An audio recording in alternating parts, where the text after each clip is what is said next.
Harold Pinter håller litteraturföreläsning strax här i ettan.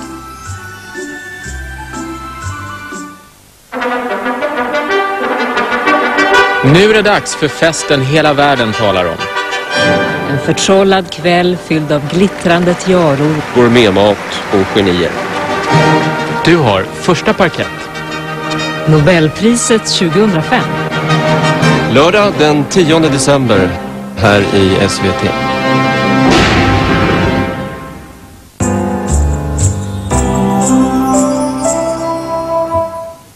Han skrev pjäsen 1967. 1974 gjordes filmversionen.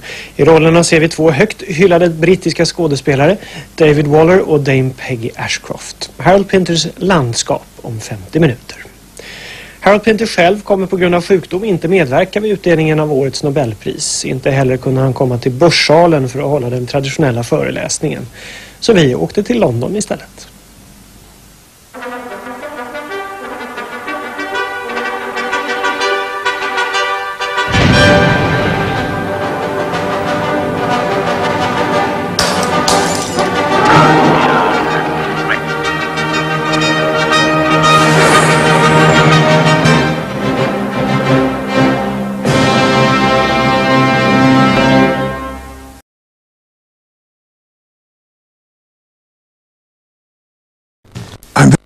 I can't be in Stockholm.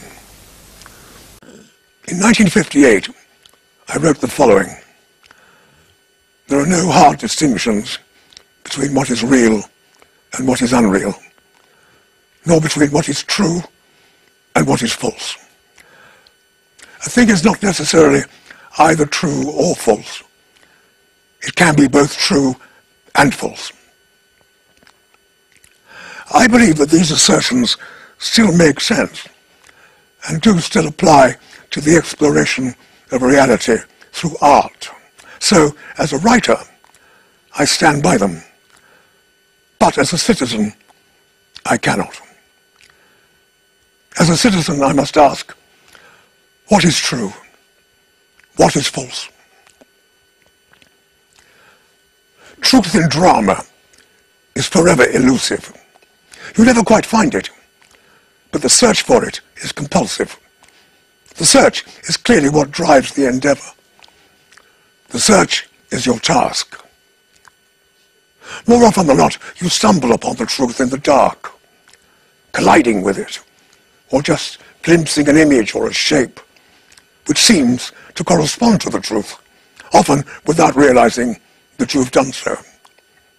But the real truth is that there never is any such thing as one truth to be found in dramatic art. There are many. These truths challenge each other, recoil from each other, reflect each other, ignore each other, tease each other, are blind to each other.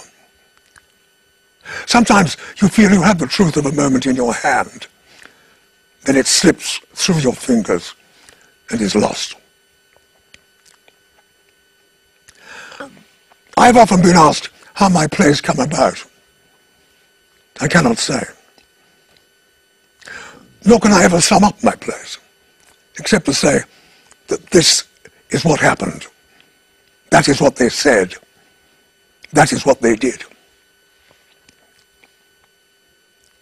Most of the plays are engendered by a line, a word, or an image. The given word is often shortly followed by the image.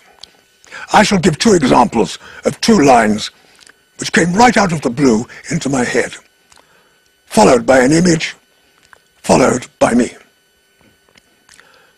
The plays are The Homecoming and Old Times.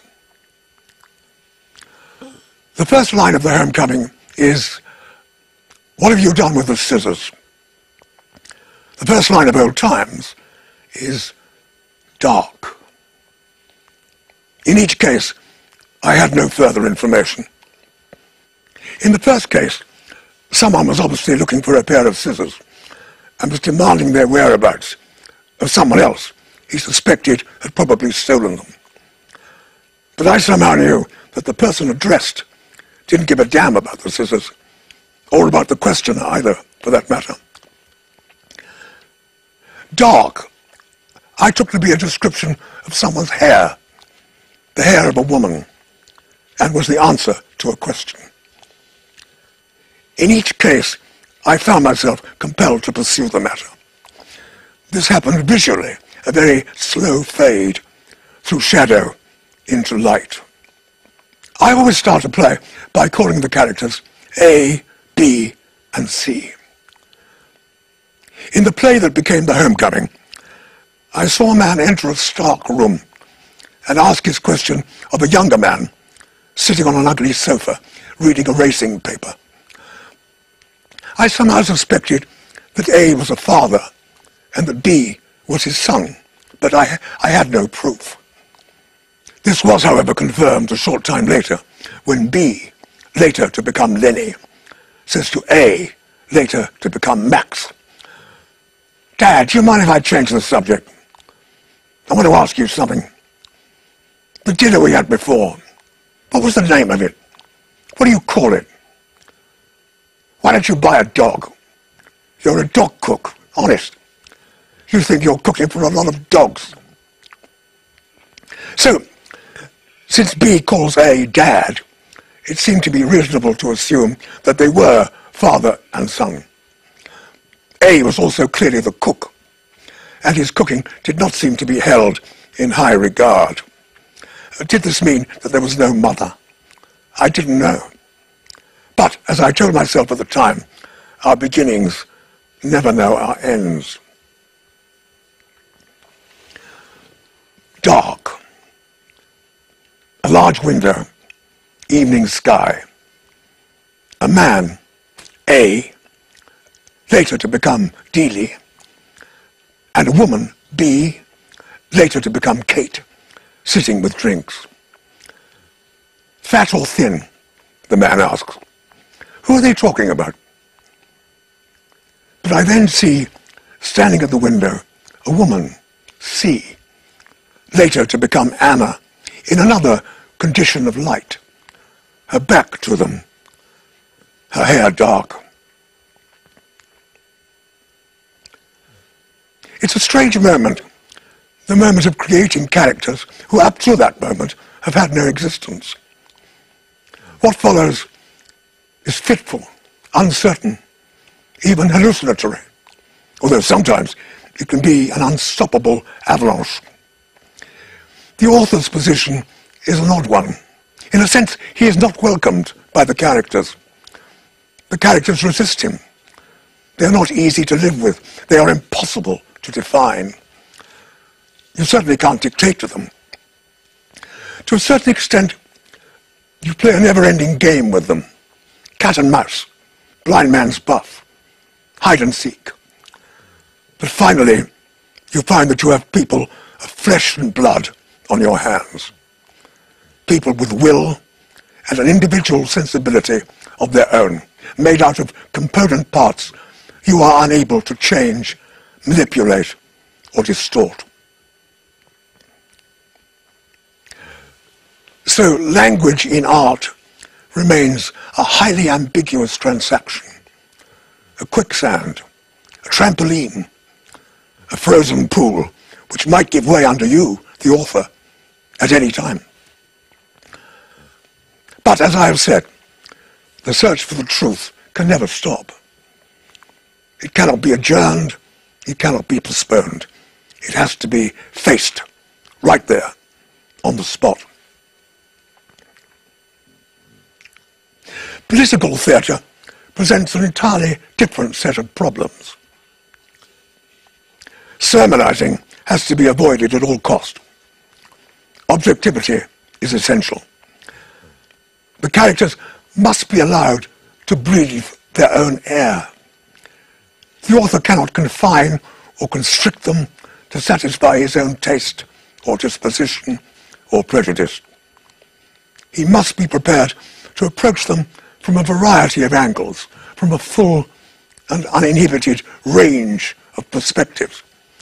Take them by surprise, perhaps, occasionally, but nevertheless, give them the freedom to go which way they will. This does not always work. And political satire, of course, adheres to none of these precepts. In fact, does precisely the opposite, which is its proper function. In my play, The Birthday Party, I think I allow a whole range of options to operate in a dense forest of possibility, before finally focusing on an act of subjugation. Mountain language pretends to no such range of operation. It remains brutal, short, and ugly. But the soldiers in the play do get some fun out of it. One sometimes forgets that torturers become easily bored. They need a bit of a laugh to keep their spirits up. This has been confirmed, of course, by the events at Abu Ghraib in Baghdad. Mountain language lasts only 20 minutes, but it could go on for hour after hour, on and on and on. The same pattern repeated over and over again, on and on, hour after hour. Ashes to Ashes, on the other hand, seems to me to be taking place underwater. A drowning woman, her hand reaching up through the waves, dropping down out of sight, reaching for others, but finding nobody there, either above or under the water, finding only shadows, reflections, floating. The woman, a lost figure in a drowning landscape, a woman unable to escape the doom that seemed to belong only to others. But as they died, she must die too.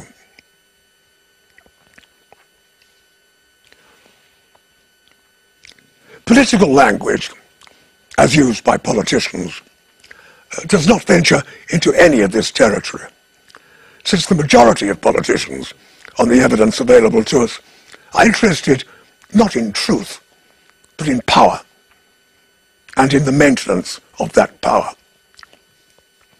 To maintain that power, it is essential that people remain in ignorance, that they live in ignorance of the truth, even the truth of their own lives. What surrounds us, therefore, is a vast tapestry of lies upon which we feed.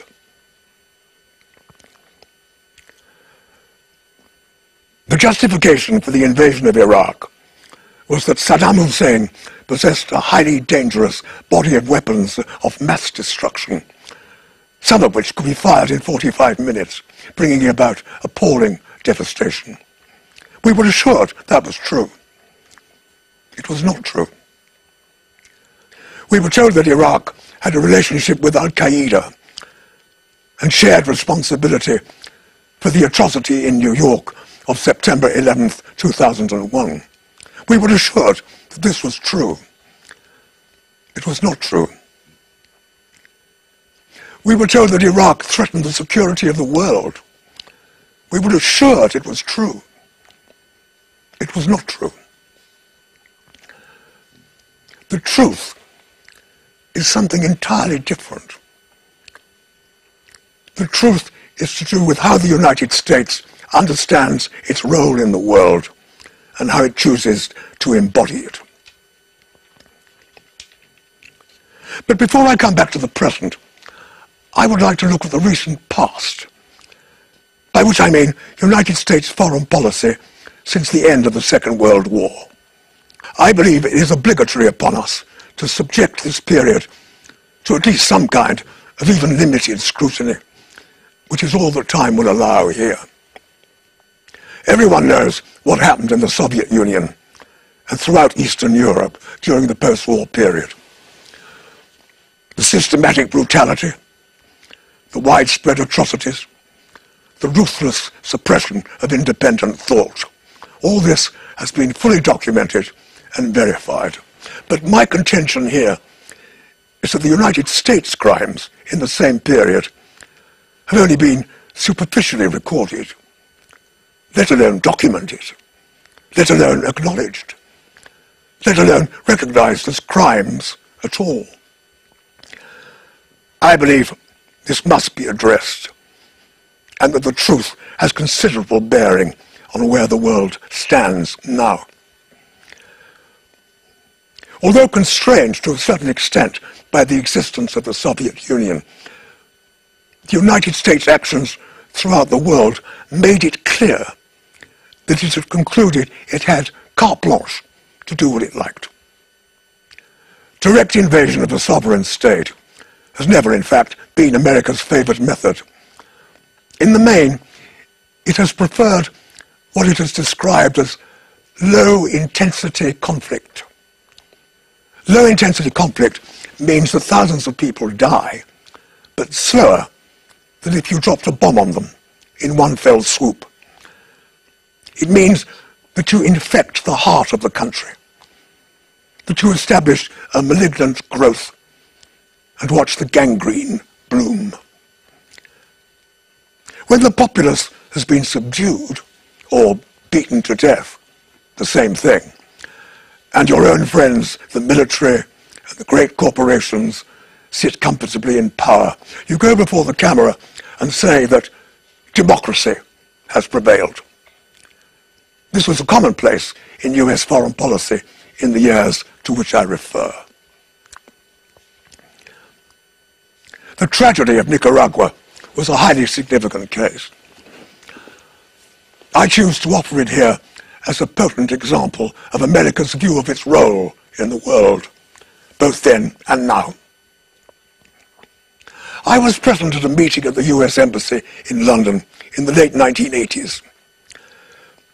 The United States Congress was about to decide whether to give more money to the Contras in their campaign against the state of Nicaragua. I was a member of a delegation speaking on behalf of Nicaragua.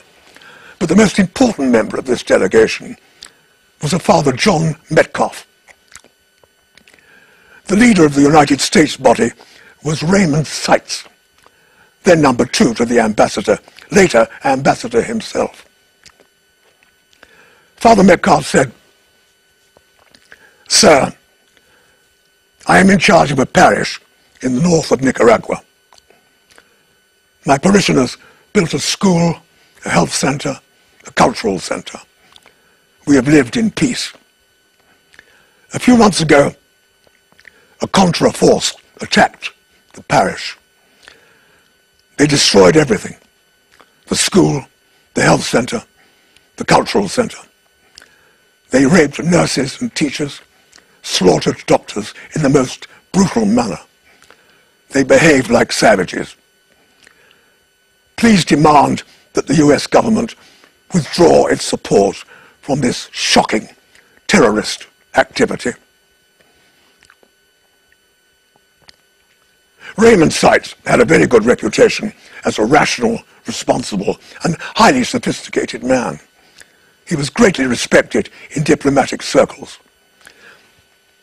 He listened, paused, and then spoke with some gravity. "Father," he said, "let me tell you something. In war, innocent people always suffer." There was a frozen silence. We stared at him. He did not flinch. Innocent people, indeed, always suffer. Finally, somebody said, "But in this case, innocent people were the victims of a gruesome atrocity subsidized by your government, one among many. If Congress allows the Contras more money, further atrocities of this kind will take place. Is this not the case? Is your government not, therefore, guilty of supporting acts of murder and destruction upon the citizens of a sovereign state?" Seitz was imperturbable. "I don't agree that the facts as presented support your assertions," he said. As we were leaving the embassy, a US aide told me that he enjoyed my plays. I did not reply. I should remind you that at the time President Reagan made the following statement: the conquerors of the moral equivalent of our founding fathers. The United States supported the brutal Somoza dictatorship in Nicaragua for over 40 years. The Nicaraguan people, led by the Sandinistas, overthrew this regime in 1979, a breathtaking popular revolution. The Sandinistas weren't perfect. They possessed their fair share of arrogance, and their political philosophy contained a number of contradictory elements. But they were intelligent, rational, and civilized. They set out to establish a stable, decent, pluralistic society. The death penalty was abolished. Hundreds of thousands of poverty-stricken peasants were brought back from the dead. Over 100,000 families were given title to land. 2,000 schools were built. A quite remarkable literacy campaign reduced illiteracy in the country to less than 1/7. Free education was established and a free health service. Infant mortality was reduced by 1/3. Polio was eradicated. The United States denounced these achievements as Marxist-Leninist subversion. In the view of the US government, a dangerous example was being set.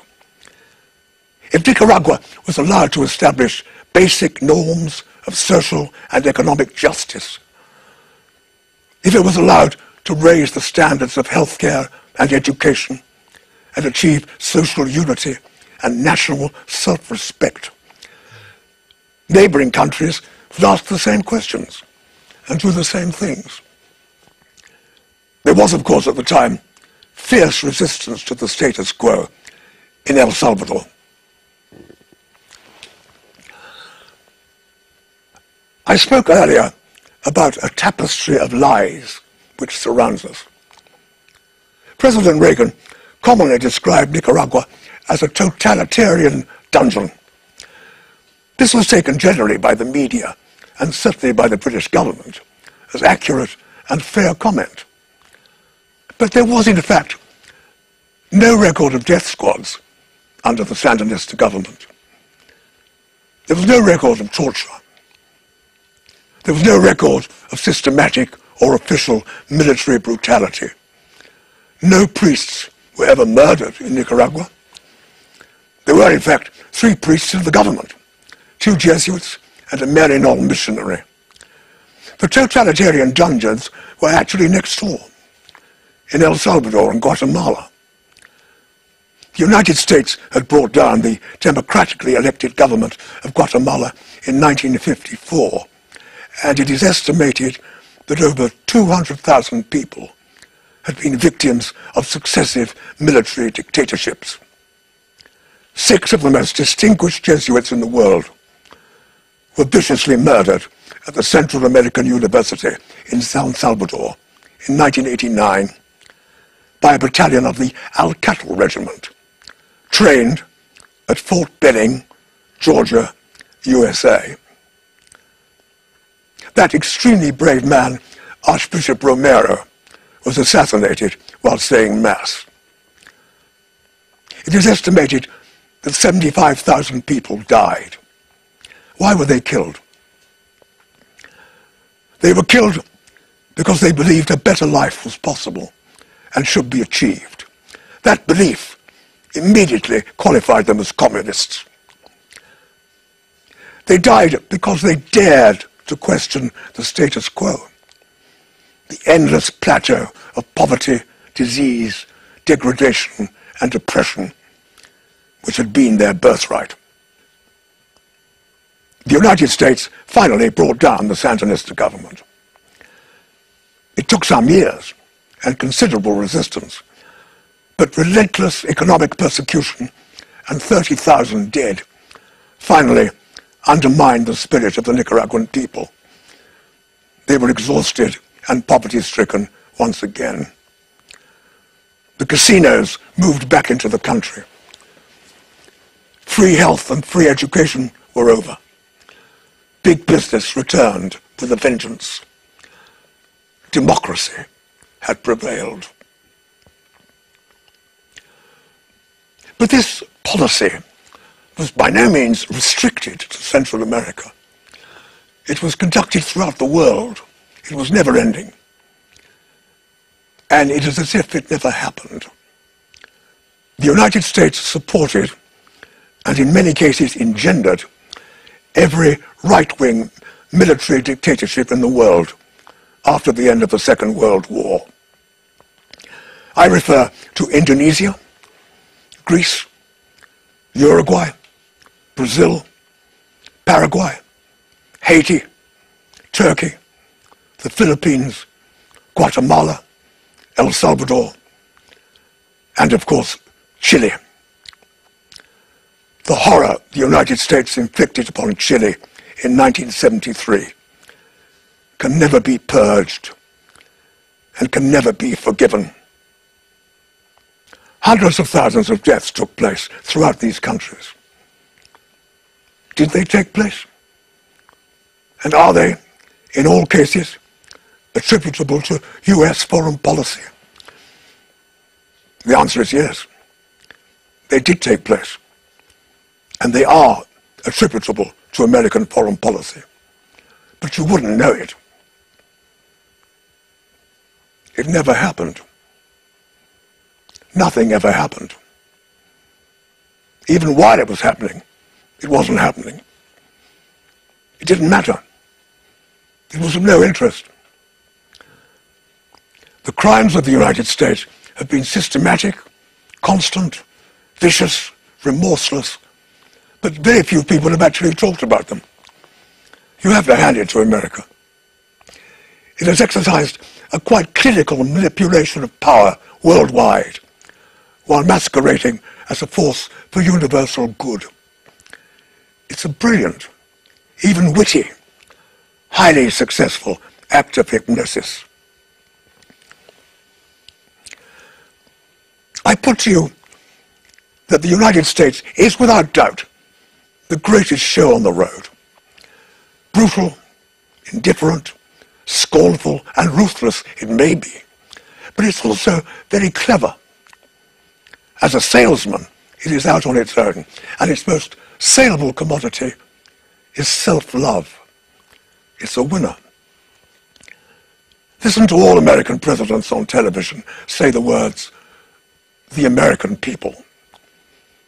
As in the sentence, I say to the American people, it is time to pray and to defend the rights of the American people. And I ask the American people to trust their president in the action he is about to take on behalf of the American people.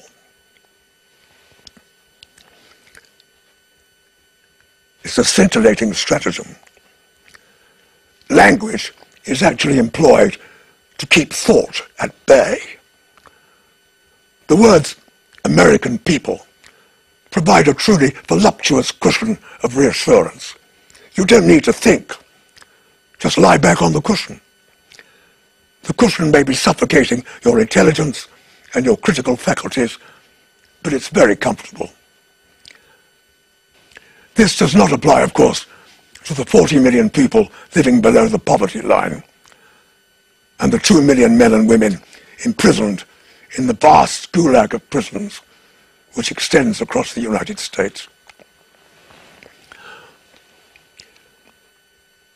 The United States no longer bothers about low-intensity conflict. It no longer sees any point in being reticent or even devious. It puts its cards on the table without fear or favor. It quite simply doesn't give a damn about the United Nations, international law, or critical dissent, which it regards as impotent and irrelevant. It also has its own bleating little lamb tagging behind it on a lead, the pathetic and supine Great Britain. What has happened to our moral sensibility? Did we ever have any? What do these words mean? Do they refer to a term very rarely employed these days? Conscience? A conscience to do not only with our own acts, but to do with our shared responsibility in the acts of others. Is all this dead? Look at Guantanamo Bay. Hundreds of people detained without charge for over 3 years, with no legal representation or due process, technically detained forever. This totally illegitimate structure is maintained in defiance of the Geneva Convention. It is not only tolerated, but hardly thought about by what's called the international community. This criminal outrage is being committed by a country which declares itself to be the leader of the free world. Do we think about the inhabitants of Guantanamo Bay? What does the media say about them? They pop up occasionally, a small item on page 6. They have been consigned to a no man's land, from which indeed they may never return. At present, many are on hunger strike, being force-fed, including British residents. No niceties in these force-feeding procedures. No sedative or anesthetic. Just a tube suck up your nose and into your throat. You vomit blood. This is torture.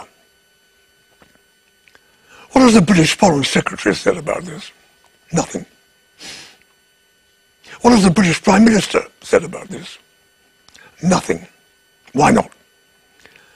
Because the United States has said to criticize our conduct in Guantanamo Bay constitutes an unfriendly act. You're either with us or against us. So Blair shuts up. The invasion of Iraq was a bandit act, an act of blatant state terrorism, demonstrating absolute contempt for the concept of international law. The invasion was an arbitrary military action inspired by a series of lies upon lies and gross manipulation of the media and therefore of the public. An act intended to consolidate American military and economic control of the Middle East, masquerading as a last resort, all other justifications having failed to justify themselves as liberation. A formidable assertion of military force responsible for the death and mutilation of thousands and thousands of innocent people. We have brought torture, cluster bombs, depleted uranium, innumerable acts of random murder, misery, degradation and death to the Iraqi people, and call it bringing freedom and democracy to the Middle East.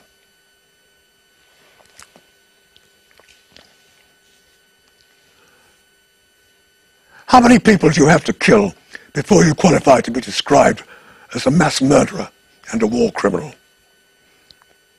100,000. More than enough, I would have thought. Therefore, it is just that Bush and Blair be arraigned before the International Criminal Court of Justice. But Bush has been clever. He has not ratified the International Criminal Court of Justice. Therefore, if any American soldier, or for that matter politician, finds himself in the dock, Bush has warned that he will send in the Marines. But Tony Blair has ratified the court and is therefore available for prosecution. We can let the court have his address if they're interested. It is number 10, Downing Street, London.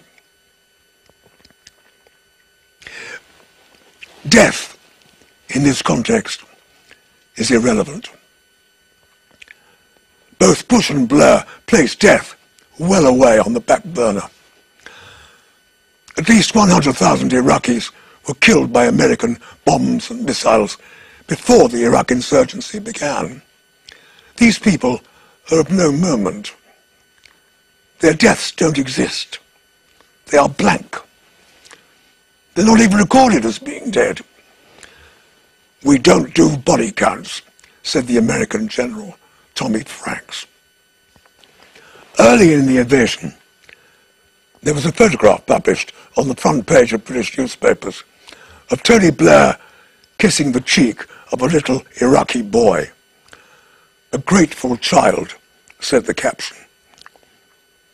A few days later, there was a story and photograph on an inside page of another 4-year-old boy with no arms. His family had been blown up by a missile. He was the only survivor.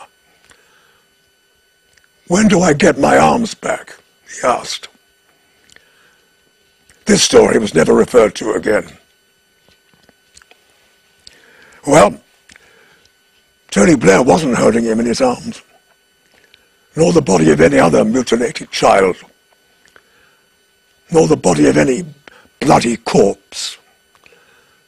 Blood is dirty. It dirties your shirt and tie when you're making a sincere speech on television. The 2,000 American dead are an embarrassment. They are transported to their graves in the dark. Funerals are unobtrusive, out of harm's way. The mutilated rot in their beds, some for the rest of their lives. So the dead and the mutilated both rot in different kinds of graves.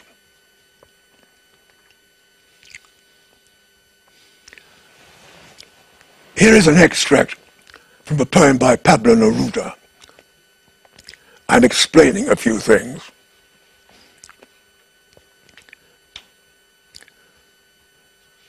And one morning, all that was burning. One morning, the bonfires leapt out of the earth, devouring human beings. And from then on, fire, gunpowder from then on, and from then on, blood. Bandits with planes and moors. Bandits with finger rings and duchesses. Bandits with black friars spattering blessings came through the sky to kill children. And the blood of children ran through the streets without fuss, like children's blood. Jackals that the jackals would despise. Stones that the dry thistle would bite on and spit out. Vipers that the vipers would abominate. Face to face with you, I have seen the blood of Spain tower like a tide to drown you in one wave of pride and knives. Treacherous generals, see my dead house. Look at broken Spain. From every house, burning metal flows instead of flowers. From every socket of Spain, Spain emerges, and from every dead child, a rifle with eyes. And from every crime, bullets are born, which will one day find the bullseye of your hearts. And you will ask, why doesn't his poetry speak of dreams and leaves and the great volcanoes of his native land? Come and see the blood in the streets. Come and see the blood in the streets. Come and see the blood in the streets.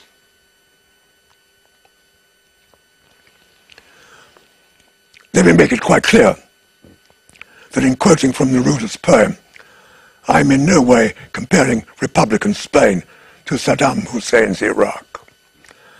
I quote Neruda because nowhere in contemporary poetry have I read such a powerful, visceral description of the bombing of civilians. I have said earlier that the United States is now totally frank about putting its cards on the table. That is the case. Its official declared policy is now defined as full spectrum dominance. That is not my term. It is theirs. Full spectrum dominance means control of land, sea, air and space, and all attendant resources. The United States now occupies 702 military installations throughout the world in 132 countries, with the honourable exception of Sweden, of course. We don't quite know how they got there, but they are there all right. The United States possesses 8,000 active and operational nuclear warheads. 2,000 are on hair-trigger alert, ready to be launched with 15 minutes warning. It is developing new systems of nuclear force known as bunker busters. The British, ever cooperative, are intending to replace their own nuclear missile, Trident. Who, I wonder, are they aiming at? Osama bin Laden? You? Me? Joe Dokes? China? Paris? Who knows? What we do know is that this infantile insanity, the possession and threatened use of nuclear weapons, is at the heart of present American political philosophy. We must remind ourselves that the United States is on a permanent military footing and shows no sign of relaxing it. Many thousands, if not millions of people in the United States itself are demonstrably sickened, shamed and angered by their government's actions. But as things stand, they are not a coherent political force yet. But the anxiety, uncertainty and fear which we can see growing daily in the United States is unlikely to diminish.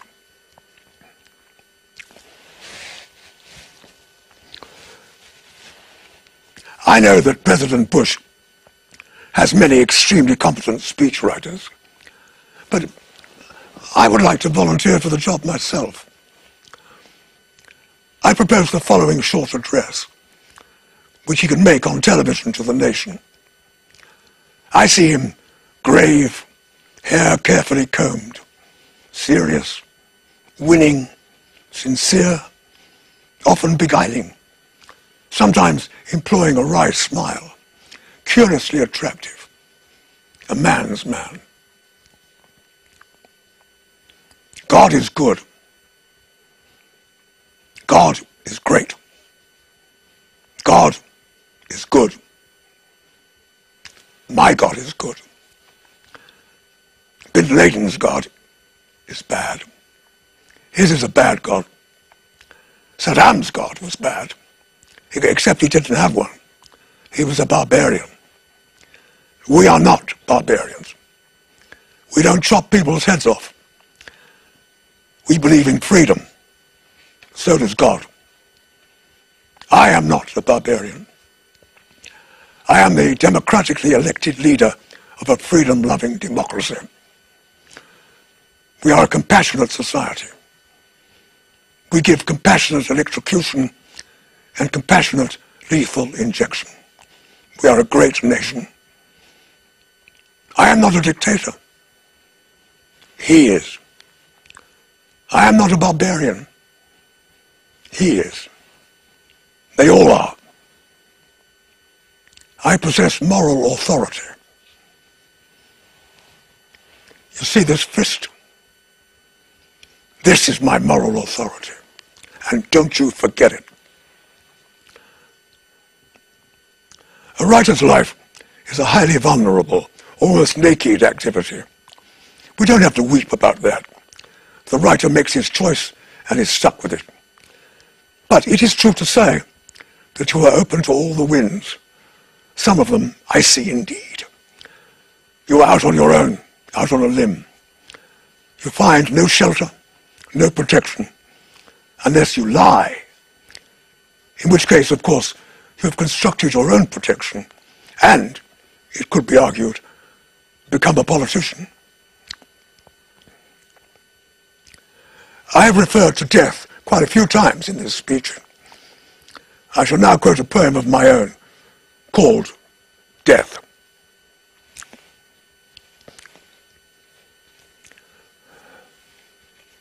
Where was the dead body found? Who found the dead body? Was the dead body dead when found? How was the dead body found? Who was the dead body? Who was the father or daughter or brother or uncle or sister or mother or son of the dead and abandoned body? Was the body dead when abandoned?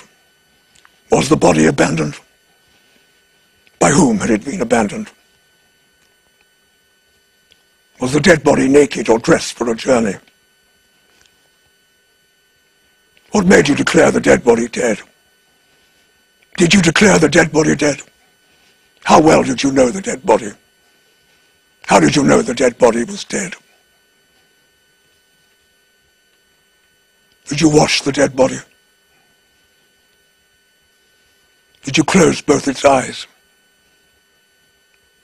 Did you bury the body? Did you leave it abandoned? Did you kiss the dead body?